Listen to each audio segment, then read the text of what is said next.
जय यीशु। प्रभु यीशु के सामर्थ्यवान नाम पर मेरे सभी प्रियजनों को और एक बार फादर अभिवादन करते हैं। हालेलुया। बाइबल तीर्थ यात्रा के 110वां दिन में हैं हम। न्यायकर्ताओं के अध्याय 8 और 9 में हैं और स्तोत्र संज्ञा 68 प्रेरित चरित्र के 21वां अध्याय। न्यायकर्ताओं के अध्याय 9 में हम राजा अबीमेलेक की घटना देखते हैं। पिछले दिन हमने गिदयोन को किस तरह प्रभु ने उसको इस्तेमाल किया और उनके जीवन से हमें प्राप्त संदेशों को सब हम देख चुके हैं। शुरुआत में गिदयोन जो है अपने समर्पण की मामला में पिछड़ा, अनिच्छुक और डरपोक रहा, किंतु जब उसने प्रभु के लिए कदम बढ़ाने को सोचा और प्रभु के मार्ग पर प्रभु के लिए समर्पण के राह पर जब चला, प्रभु ने बहुत ही सुंदर कुछ कार्य, बहुत ही सुंदर कार्य उनके द्वारा पूरा किया। वो बात हमने पढ़ी। लेकिन जब हम 8वां अध्याय के अंत में पहुंचते हैं न्यायकर्ताओं के, तब हम इस तरह देखते हैं गिदयोन के 70 पुत्र थे, क्योंकि उसके अनेक पत्नियां थी और सिक्किम में रहने वाली किसी उपपत्नी से उसके एक पुत्र उत्पन्न हुआ। एक उपपत्नी, इंग्लिश में हम कॉन्क्यूबाइन कहते हैं। उसमें से भी संतान, काफ़ी पत्नियां हैं और पत्नी नहीं है, एक ऐसी स्त्री को भी साथ में रखा, उनसे एक बच्चा पैदा हुआ, उसका नाम है अबीमेलेक। इसलिए पता चलता है इससे कि उसने अपने समर्पण का जीवन उसमें रह नहीं पाया, यानी उनके जो समर्पण था, उनके बुलाहट के अनुसार एक पवित्र जीवन नहीं बिता पाया, बल्कि अपनी इच्छा के अनुसार वासना के जीवन पे सब चले। इसलिए जाके हम बाद में देखते हैं इनका पुत्र अबीमेलेक प्रभु के तरफ बहुत ही विद्रोही, स्वार्थी और हठी, हम बोल सकते हैं, इस तरह निकला, क्योंकि उनके पहले आए हुए नेताओं से, चुने हुए लोगों से भिन्न ये जो व्यक्ति है अबीमेलेक, प्रभु ने उसको राजा नियुक्त नहीं किया, किंतु वो अपने आप को राजा नियुक्त किया। प्रभु ने उसको नहीं चुना, उसने स्वयं अपने को चुना और कुछ लोगों को मजबूर किया अपने को चुनने के लिए। इसलिए उनके जीवन से जुड़ी हुई कुछ बातें अब हम देखेंगे। हालेलुया। अबीमेलेक ने बड़ी चालाकी से सिक्किम के लोगों के मन को अपनी ओर आकर्षित करा है। ये सिक्किम के लोगों की विशेषता बाइबल बताती है कि वो बहुत ही मूर्ति पूजक बन चुके थे। यहाँ तक कि बाल देवता के लिए एक मंदिर भी उन्होंने बड़ा बना डाले थे ऐसे लोग। इसलिए ये अंधापन में थे, आध्यात्मिक अंधापन आ जाती है मूर्ति पूजा के द्वारा। इसलिए ये बुरे आदमी की इन लोग बहुत समर्थक बन गए, इनके सहयोग इन लोगों ने दिया, क्योंकि बुराई जिसके अंदर है वो बहुत जल्दी बुराई की ओर झुक जाते हैं। इसलिए इस आदमी की बुराई को, उनके स्वार्थपरता को, उनके अंदर के दुष्ट विचारधाराओं को सब शायद इन लोग समझ पाए या जानबूझकर किया, कैसे भी हो, इस आदमी के अच्छे समर्थक बन गए। और इन्होंने क्या किया, वचन 4, उन्होंने उसे यानी अबीमेलेक को बाल के मंदिर से चांदी के 70 शक्केल दिए। देखा, ये याद रखना, 70 शक्केल दिए। कहाँ से? मूर्ति पूजा की जगह से। और उसको अबीमेलेक ने कहाँ इस्तेमाल किया, उससे उसने कई साहसिकों को भाड़े पे रखा जो उसके पिछलग्गू बने। मतलब उन्होंने गुंडों का एक दस्ता अपने लिए बना डाला, बहुत ही फालतू बेकार दुष्ट उग्र लोगों के एक झुंड को अपने लिए, माने एक राजनीतिक हिटमान की तरह अपने पास रखा। इन लोग साथ में रहे और इस तरह वो अपने को एक नेता बनाया। उनके अंदर नेता का कोई गुण नहीं था, उनके अंदर कोई कोई कृपा प्रभु ने नहीं रखा, लेकिन वो खरीद डाला, राजत्व को वो खरीद रहा है। उसका रास्ता जो है सच्चाई की रास्ता नहीं है, बल्कि वो आतंक का रास्ता है, आतंक फैला। इसलिए 5वां वचन में हम पढ़ते हैं, उसने ओफ्रा में अपने पिता के घर में घुसकर यरूब्बाल के पुत्रों, यरूब्बाल कौन है? हाँ, गिदयोन है। गिदयोन के पुत्रों अपने 70 भाइयों को, पुत्र अपने भाई है, 70 भाइयों को एक ही पत्थर पर मार डाला, पत्थर पर मार डाला। कितने? 70। उनके 70 पुत्र थे, लेकिन 70 पूरा 70 को नहीं मारा। यरूब्बाल का सबसे छोटा पुत्र योताम बच गया, क्योंकि उसने अपने को छिपा। इसलिए एक कम 70 को इन्होंने एक पत्थर पे मार डाला। इतना क्रूर आदमी अपने भाइयों। इसके बाद सिक्किम और बेतमिलो के सब नागरिक सिक्किम के बड़े पत्थर के निकट बलूत वृक्ष के पास एकत्र हो गए। उन्होंने अबीमेलेक को राजा घोषित किया। हालेलुया। प्रियजनों, यहाँ पर क्या हो रहे हैं देखिए, इन्होंने इनको राजा कहाँ घोषित किया? सिक्किम के बलूत वृक्ष के पास। इस बलूत वृक्ष की विशेषता, सिक्किम की बलूत वृक्ष को हमने कई जगह हम देखा। उदाहरण के लिए जोशुआ की अध्याय 24 वचन 26 पे, जब विधान के लिए उनके समर्पण को इन्होंने नवीनीकरण किया था, उस समय जोशुआ ने उनके आखिरी मृत्यु के पहले सिक्किम में सभी लोगों को एकत्रित करके प्रभु के विधान के प्रति सभी लोगों के समर्पण दोहराया। उस समय उन्होंने वहाँ पर एक पत्थर को गाड़ा था इसी जगह में, और बोला था, ये तुम्हारे लिए ये साक्षी है, तुम्हारे समर्पण की साक्षी ये पत्थर है, ये आपके लिए विटनेस है, बोला था। उसी जगह पे इन्होंने ऐसी बुराई का कार्य उसी जगह पे इन लोगों ने किया।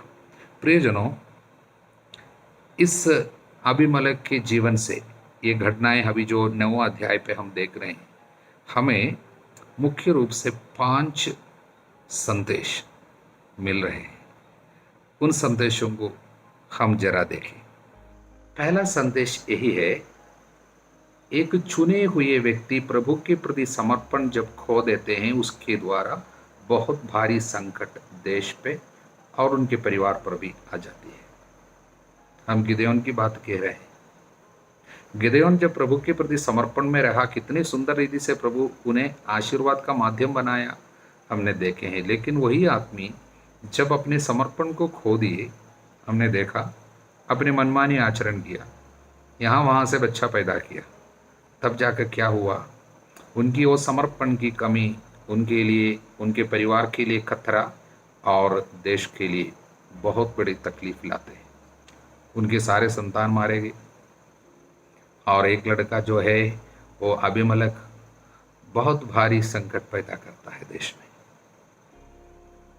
एक व्यक्ति के, चुने हुए एक व्यक्ति की समर्पण की कमी है। हालेलुया। ये पहला संदेश। दूसरा संदेश, ये संदेश कई बार हमारे सामने रखे गए थे वचन के द्वारा, और एक बार इस अध्याय में बार बार हमें देखने को मिलता है। वो ये है, जो कोई जिसके द्वारा पाप करेगा उसी के द्वारा यंत्रणा मिलेगा। यानी instrument of sin becomes instrument of punishment. पाप का रूप और विपत्ति का रूप एक समान हो जाता है। प्रज्ञा ग्रंथ 11:16।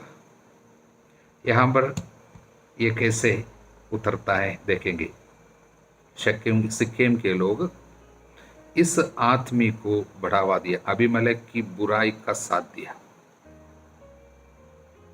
अबीमेलेक की बुराई में मतलब उनके भाइयों को मारने में सब इन्हीं लोगों ने मदद की और उनको राजा बनाया। बाद में क्या होता है, उसी आदमी के द्वारा सिक्किम के लोग मारे जाते हैं और सिक्किम नगर जो है ध्वस्त किया जाता है, अबीमेलेक ने किया। और इस पे दूसरी बात जो है, सिक्किम में एक मंदिर थे बाल के लिए, यानी देव मूर्ति की आराधना करने के लिए इन्होंने मंदिर भी बना डाले थे। उस मंदिर से 70 शकेल जो है, चांदी के 70 शकेल इन्होंने निकाल कर दिए थे अबीमेलेक को। बाद में हम देखते हैं उसी मंदिर पे, वचन 46 से लेकर हम पढ़ते हैं, उसी मंदिर पे काफ़ी सिक्किम के अनेक लोग मारे गए। कैसे, उस मंदिर पे जाके शरण लिए इन लोग और अबीमेलेक आके उस मंदिर को जलाया। ये देव मूर्ति के मंदिर जो है, बाल बरीत के मंदिर को उसने जलाया, उसके अंदर 1000 से ज़्यादा लोग मारे गए। इसलिए मंदिर जो पाप का कारण था वो विपत्ति और मृत्यु का कारण बन गया। अब तीसरी एक बात हम देखते हैं, ये अबीमेलेक ने अपने भाइयों को कैसे मारा था। वचन में लिखा है 70 भाइयों को एक ही पत्थर पे मार डाला, पत्थर पे मार डाला। बाद में इनके साथ क्या हो रहा है, अबीमेलेक के जीवन में क्या हो रहा है, वचन 53 इसी अध्याय में, जब वो अबीमेलेक उस मीनार पे आग लगाने के लिए मीनार के फाटक के पास आया तो किसी स्त्री ने अबीमेलेक के सिर पर चक्की का ऊपरी पार्ट फेंक कर उसका सिर फोड़ दिया। चक्की का पार्ट, वो भी पत्थर है, पत्थर उसके सिर पर गिरा, वो मारा गया, सिर फट गया।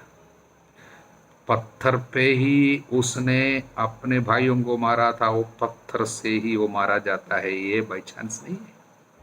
क्योंकि punishment for sin will take the same form of sin itself. जो कोई जिसके द्वारा पाप किया उसी के द्वारा यंत्रणा आती है। इसलिए हालेलुया। देखिए, ये 70 चीज इनको कहाँ से मिला था, ये मंदिर से उन लोगों ने चांदी के 70 शकेल दिए। ये भी जुड़ी हुई बात है। वो दुष्टात्मा का कुछ चीज ले रहा है, वो क्या है, चोर है, चुराने, मारने, नष्ट करने आता है। इसलिए कितनी मृत्यु हुई।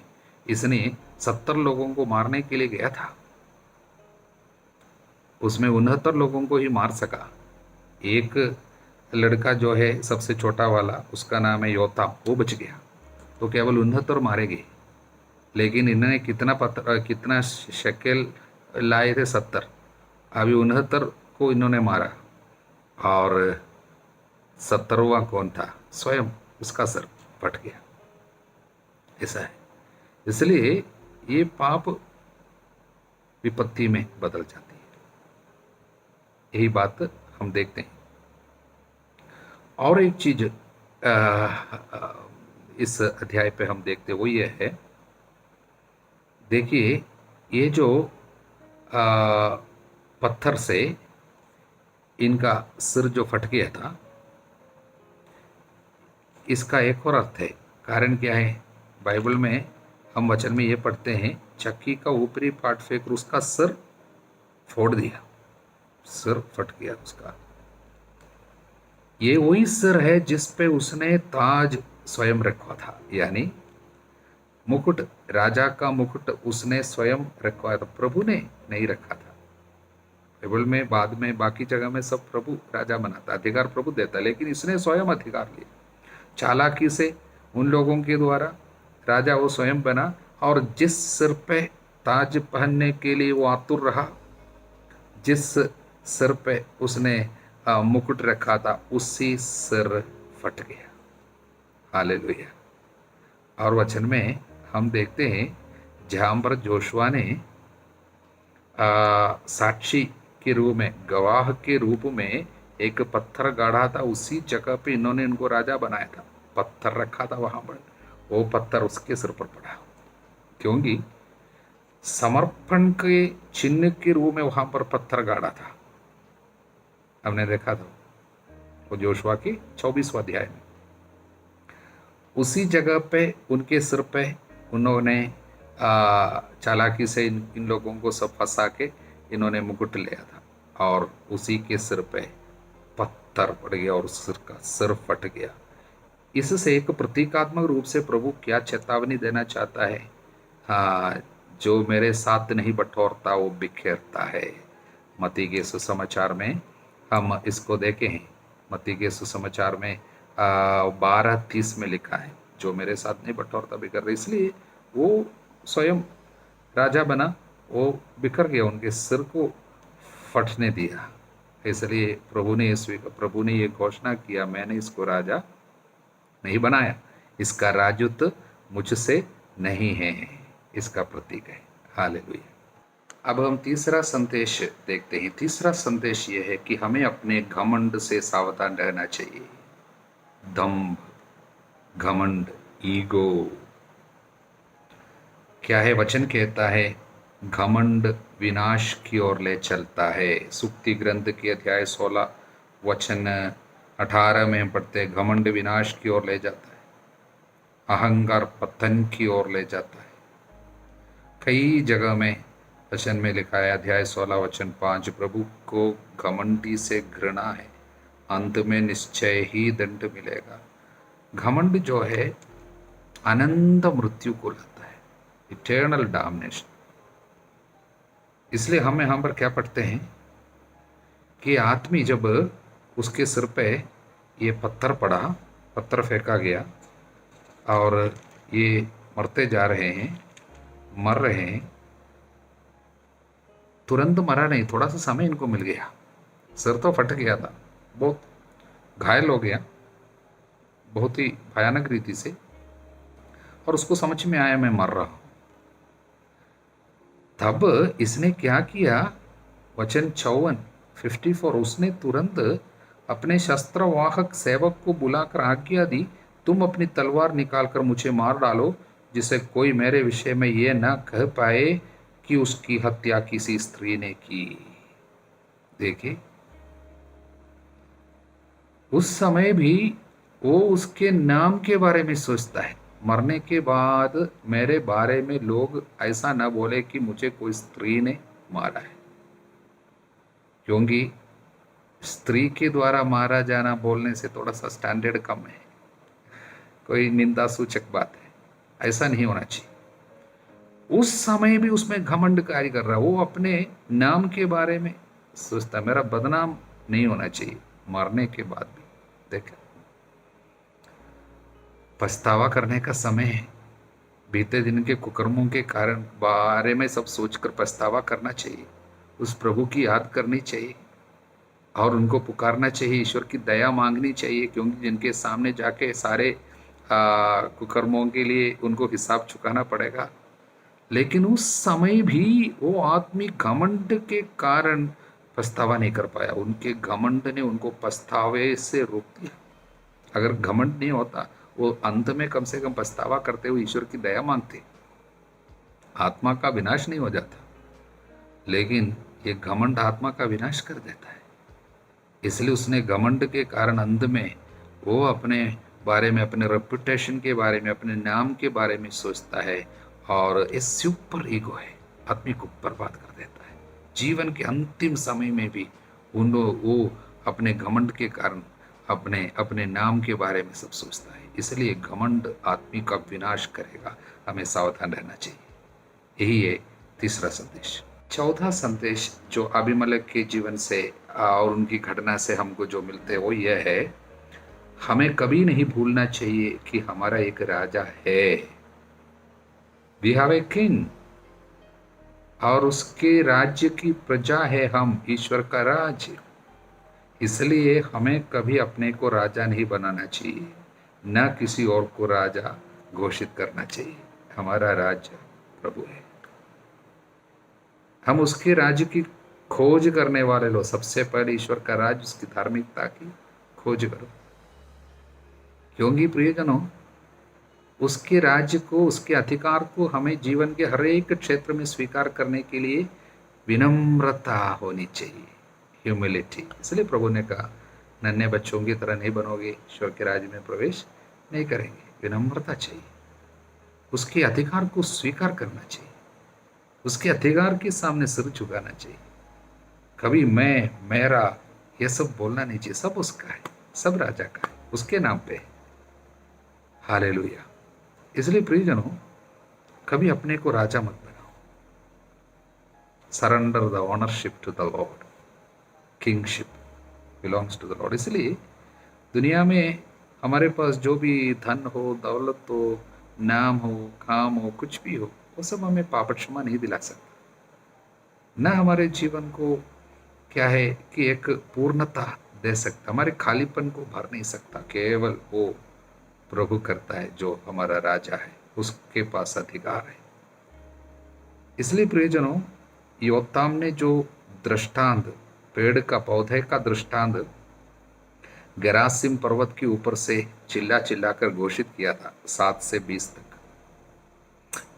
गरासिम पर्वत शायद भूल गए क्या? भूलना नहीं है। गरासिम पर्वत जहाँ से आशीर्वाद की घोषणा हुई थी, यबाल और गरासिम पर्वत, वो सिक्किम के दोनों साइड में खड़े 2 पर्वत है जहाँ से जोशुआ आशीर्वाद की घोषणा किया था। वहाँ से इन्होंने एक दृष्टांत घोषित किया, वचन 7 से आप पढ़े होंगे। उसमें भी वो योताम जो है अपने पिता की बात जानता है। पिता ने कहा था ना मैं राजा बनूंगा, ना मेरा पुत्र राजा बनेंगे, प्रभु केवल तुम्हारा हमारा राजा होगा करके पप्पा ने घोषित किया 8वां अध्याय 23वां वचन में। ये जानता था, इसलिए उसने हम जो अच्छे अच्छे पेड़ है वो सब राजा बनने से इनकार किया।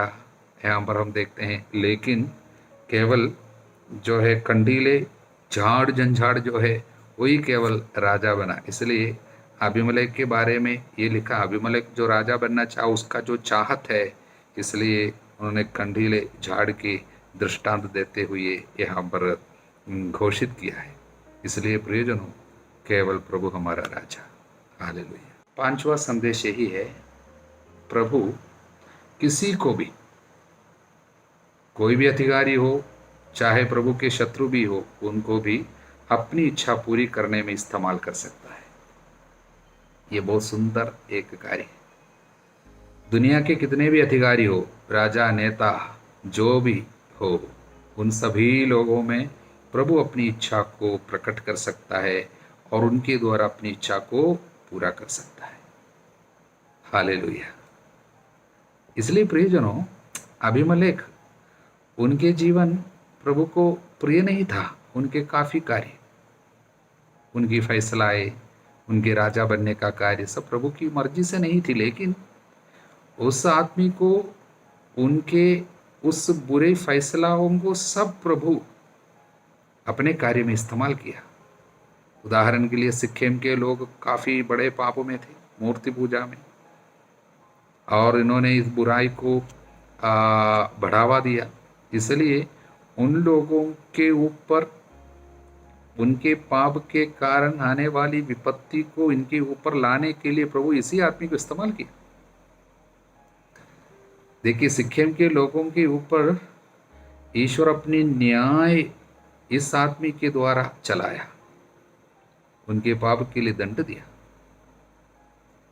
प्रियजनों, हर एक बुराई से प्रभु कुछ भलाई उत्पन्न कर सकता है। हर एक व्यक्ति के ऊपर प्रभु को अधिकार है। चाहे आप शत्रु के हाथ में इस्तेमाल हो रहा है, शैतान कुछ कुछ लोगों को बड़े बड़े पद में पहुंचा देगा, राजा बना देगा, नेता बना देगा, लेकिन उन लोगों को भी प्रभु इस्तेमाल करेगा अपने कार्य में, क्योंकि प्रभु के अधिकार सब कुछ के परे है। He has supreme authority. इसलिए प्रभु यीशु ने कहा, मुझे आकाश और पृथ्वी का सारा अधिकार प्राप्त है। इसलिए ऐसा कोई अधिकार नहीं है जिसे ईश्वर इस्तेमाल नहीं कर सकता। इसलिए हमें निराश नहीं होना। कभी कभी हम उदास हो जाते हैं, हताश हो जाते हैं क्या देखकर। कभी फलाने जगह में सब कोई बुरे लोग बैठे हैं, देश के अधिकारी, बहुत गलत काम करने वाला आदमी वहां पर बैठे हैं, सोच कर हम निराश हो जाते हैं। किसी किसी जगह में ऐसा आदमी पहुंच जाता है, उतना अच्छा आदमी नहीं है, धार्मिक नहीं है, अधर्मी बैठा है, लेकिन हमें चिंता करना नहीं है। प्रभु अपनी इच्छा को उन लोगों के द्वारा भी पूरा कर सकता है। इस बात को विश्वास करेंगे, हमको कितना सुकून आएगा। उदाहरण के लिए पिलातुस वहां पर बैठा था, वो बोल रहा है तुमको नहीं पता मेरे पास अधिकार है, तुमको मारने के लिए अधिकार है, छोड़ने के लिए भी अधिकार है। तब यीशु ने क्या बोला, ऊपर से दिया हुआ नहीं होता तुमको कोई अधिकार नहीं होता। इसका मतलब पिलातुस का अधिकार भी मेरे पिता के द्वारा है।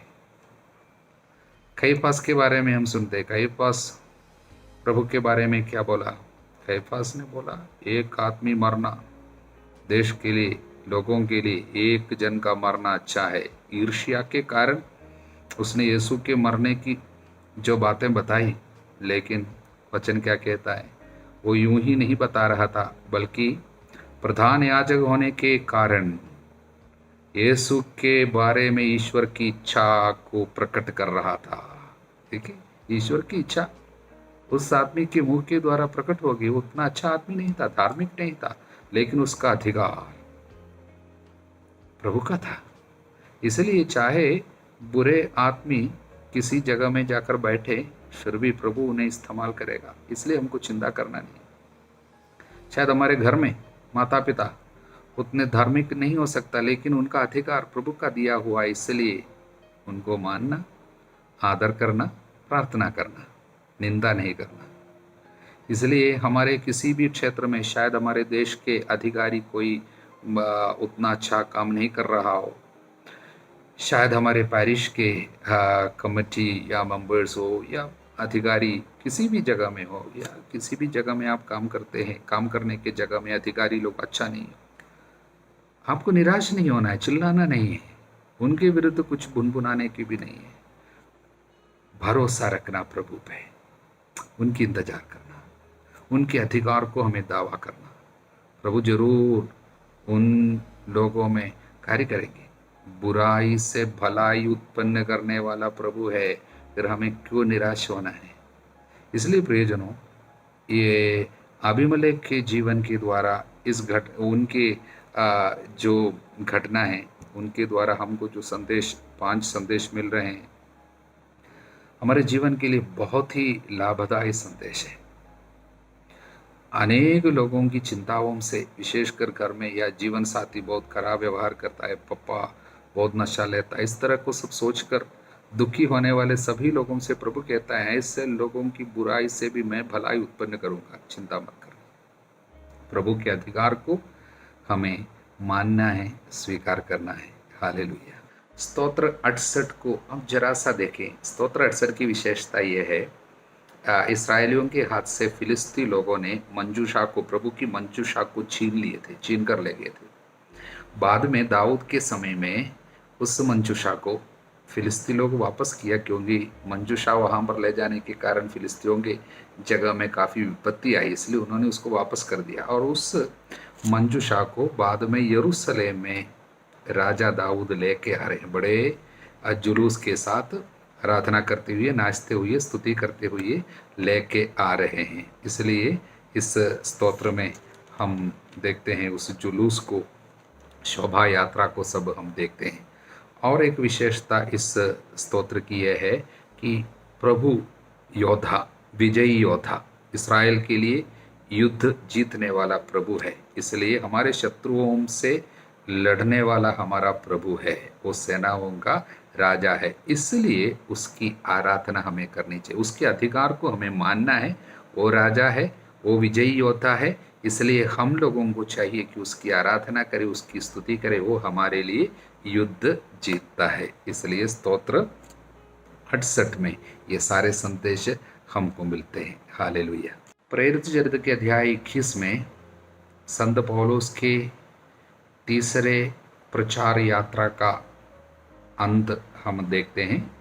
वो यात्रा समाप्त हो रही है।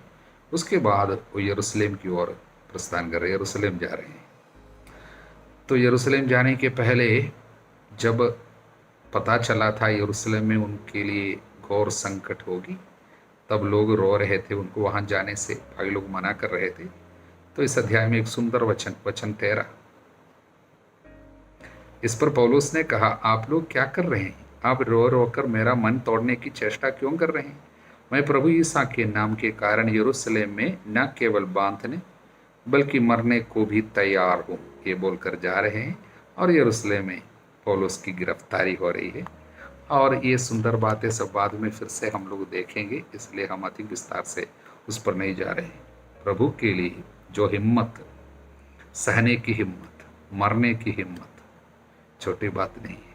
संत पौलुस को जो आशीर्वाद पवित्र आत्मा ने दिया, जो हिम्मत दिया, हम सभी लोगों को भी दे। प्रभु के लिए उत्साह में उनके प्रति हमारा प्यार बढ़े। आप सभी लोगों के लिए हमारी प्रार्थना ये है, प्रभु आप सभी लोगों को आशीर्वाद प्रदान करें, अब सदा सर्वदा अनंत काल तक। आमीन।